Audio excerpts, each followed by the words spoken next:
To take advantage of the free trial of FlyData Sync, you'll need to install some software and do some configuring. It's not difficult, but it can be confusing. This screencast will help you to get started. First, we'll go to the simple form on FlyData's site and enter an email address and a password, and then click on the Get Started Now button to create a FlyData account. Once that's done, we're presented with the Getting Started guide. At the top, we'll open the FlyData console link in a separate tab. The guide will explain how to configure FlyData so it can automatically transfer data from MySQL to Amazon Redshift on a continual basis.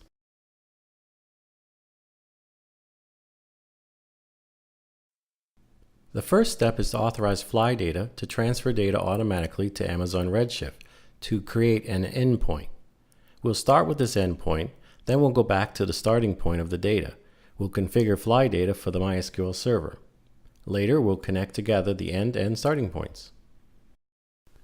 To start, we'll open Amazon's AWS console in the web browser. For this demonstration, we've already created an Amazon Redshift cluster so that we can focus on installing and configuring FlyData. We'll go to the security section to set the default inbound rights for FlyData to communicate with the Amazon Redshift cluster. To do this, we'll click on Default, then on the connection type of CIDR/IP. We'll have to add the 3 IP addresses from the Getting Started guide so that FlyData can communicate with the cluster. We'll copy and paste each IP address into the box and click Authorize. You'll have to add /32 to the end of each or you'll get an error. Once you've entered all of the IP addresses, FlyData will be able to communicate with the cluster. Now, if we click on the Clusters section and then the link for the cluster, we can see that everything's ready.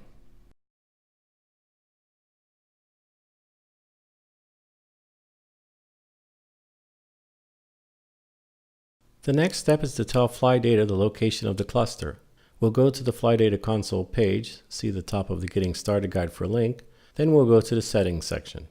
We'll go to Amazon Redshift Cluster Settings and copy the cluster information between the AWS and FlyData consoles.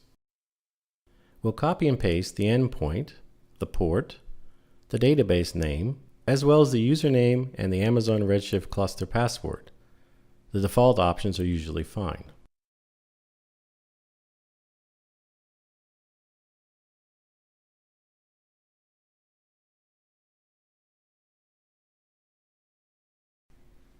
We'll then click Save. A message will be displayed on the page indicating that it has saved settings successfully. FlyData now knows how to access the Amazon Redshift cluster.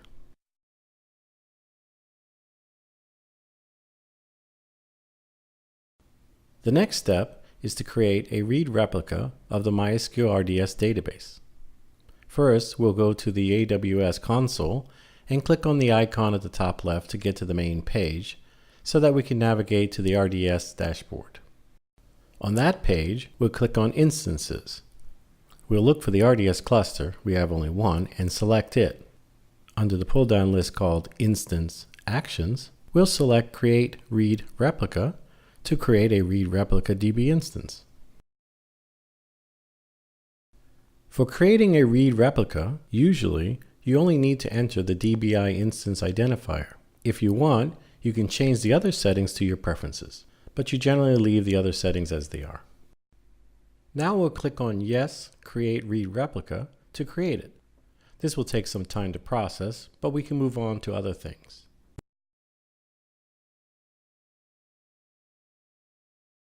While the system is busy creating the read replica, let's create a MySQL parameter group that will associate with the read replica when it's ready. We'll go to the Parameter Groups and click on Create DB Parameter Group to create a new group. We'll leave the version of MySQL as the default. We'll give the new parameter group a name and a description using the values from the Getting Started guide. This is to configure FlyData Sync so that it can replicate the designated tables in MySQL on Amazon Redshift. When done, we'll click Yes, Create. After we create the parameter group, we have to edit each of the parameters. We'll select the new parameter group and then click on Edit Parameters. The Getting Started guide will provide us with the values needed for the parameters. First, we have to change the bin log format. To do this, we can type bin log into the search filter. That can make finding the bin log settings easier. We'll change bin log format to row. Next, we'll change bin log checksum to none. We'll change the log bin use v1 row events to a value of 1.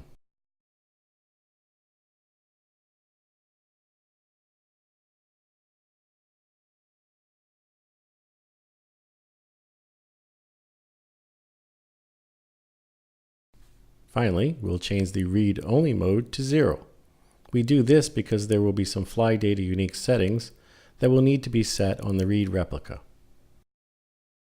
Now we'll click on Save Changes. That will complete the configuration of the MySQL parameter group that we'll associate with the read replica.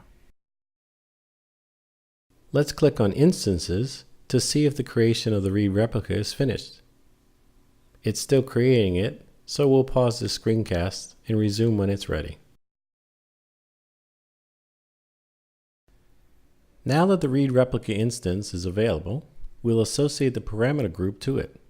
We'll click on the entry for the read replica and then scroll down to the Instance Actions pull-down list and click on Modify.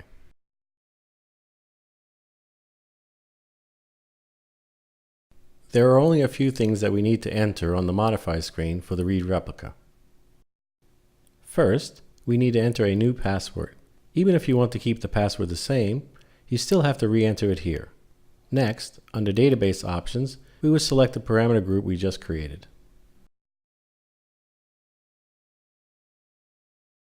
Then, under the Backup section, we'll set the backup retention period. We recommend setting it to 7 days so that FlyData has more than enough time to recover from any problems. When we finish making these changes, we'll check the box labeled Apply Immediately. This is important.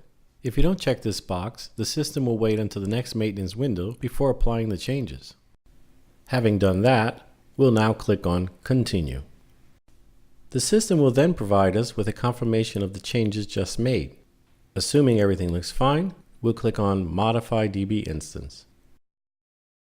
As you can see here, that will modify the read replica based on the parameter group we created and apply the other changes just made. Once that has finished, we need to reboot the read replica so that the parameter group will go into effect. To do this, we'll go to the Instance Actions list and select Reboot, and then Yes Reboot to confirm.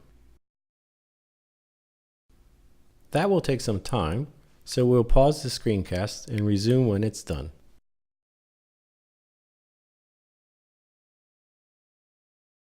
Now that the reboot is completed, we'll connect to the read replica to make some changes to the settings. We'll use MySQL Workbench to connect to the read replica, but you can use the MySQL client if you prefer. We'll create a new connection, giving the MySQL client the parameters needed.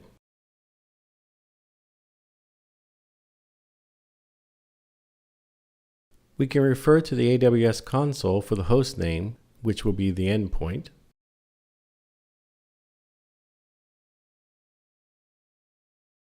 We'll enter the port, which is usually 3306,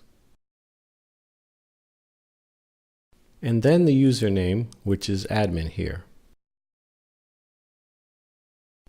Now let's test the connection. When prompted, we'll enter the MySQL password for admin and save it to the keychain. If the connection works, a box will appear saying connection parameters are correct.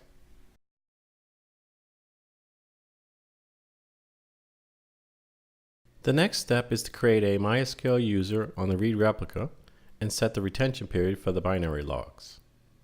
At this point, the database on the read replica has only the default tables.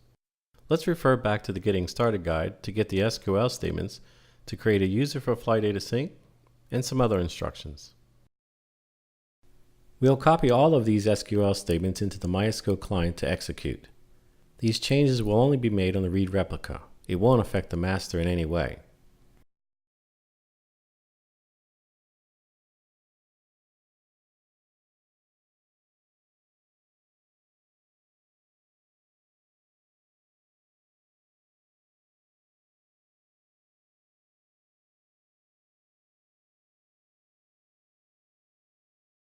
Finally, we'll execute the query to change the bin log retention period.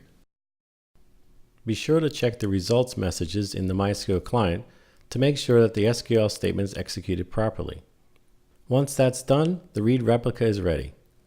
Now we need to inform FlyData where the read replica is located.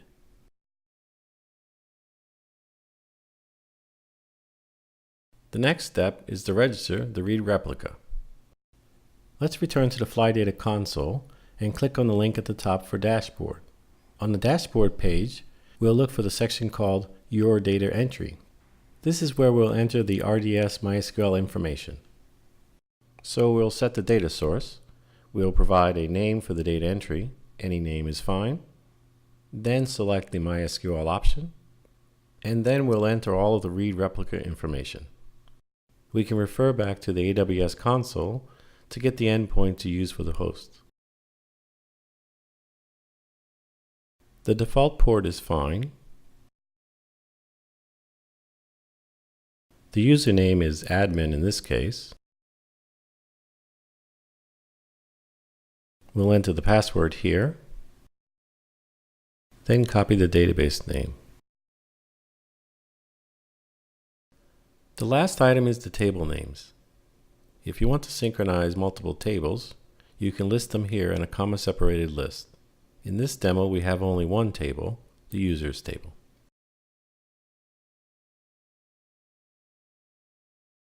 Schema name is optional, so we'll leave it blank and click on the Create button to create the data entry.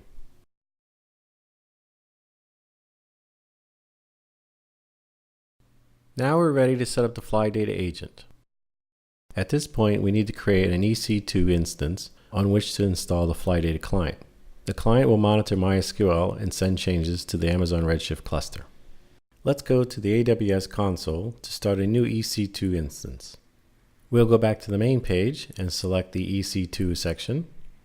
We'll click on Launch New Instance and select an Amazon Linux AMI. We'll choose a minimum size that is larger than micro for this demo. We'll select small and then we'll click on Review and Launch.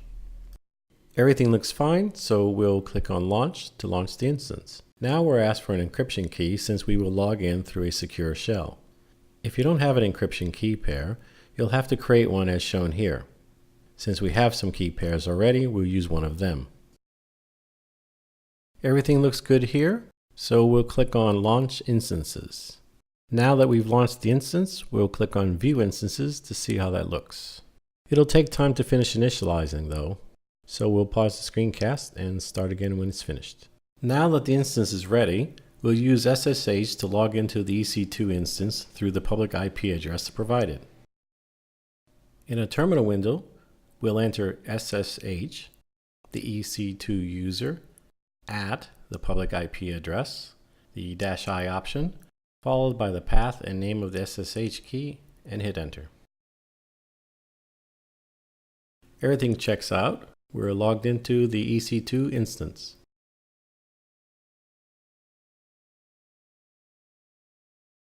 Now we'll install the FlyData client onto the EC2 instance. We'll switch back to the FlyData dashboard. We'll copy the install command and then paste it into the SSH terminal to install the FlyData client.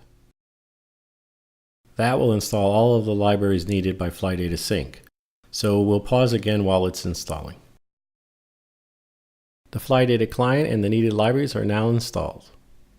The next step is to generate a table definition script to create tables on the cluster. First, we'll copy the source command into the EC2 instance. Then we'll run the FlyData sync command like so. It will give us a set of SQL statements that we will need to execute on the Amazon Redshift cluster. We'll copy them and go to the FlyData console and click on Access Redshift. That will provide us with a box to enter SQL statements that will be executed on the Amazon Redshift cluster. We'll paste the SQL statements here and click Run. When it's finished, it will display simple messages as to what was done. Here we can see that the table was created successfully. Let's go back to the SSH terminal and execute the FlyData sync command. That will start the FlyData sync process, which will start monitoring the read replica. This will take a moment for it to make connections to the MySQL server and then the Amazon Redshift cluster to be sure all is running smoothly and in sync.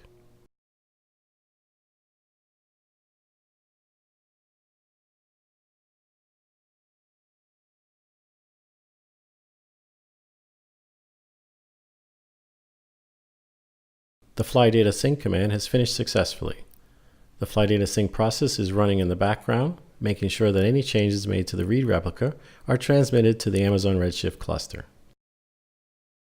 To test this, let's do some queries on the master database and check if any changes made are sent to Amazon Redshift. By querying the users table, we can see that we have 500 rows in the table on the master.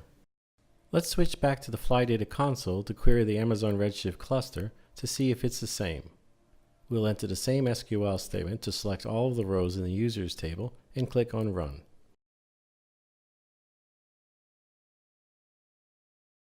You can see in the results set that the data is synchronized. Any additional changes made on the master will flow through the read replica to Amazon Redshift. You won't have to worry about data migration to Amazon Redshift. You can rely on FlyData Sync to transfer quickly all of your data. That concludes this demonstration of how to set up FlyData Sync. We hope you found it useful.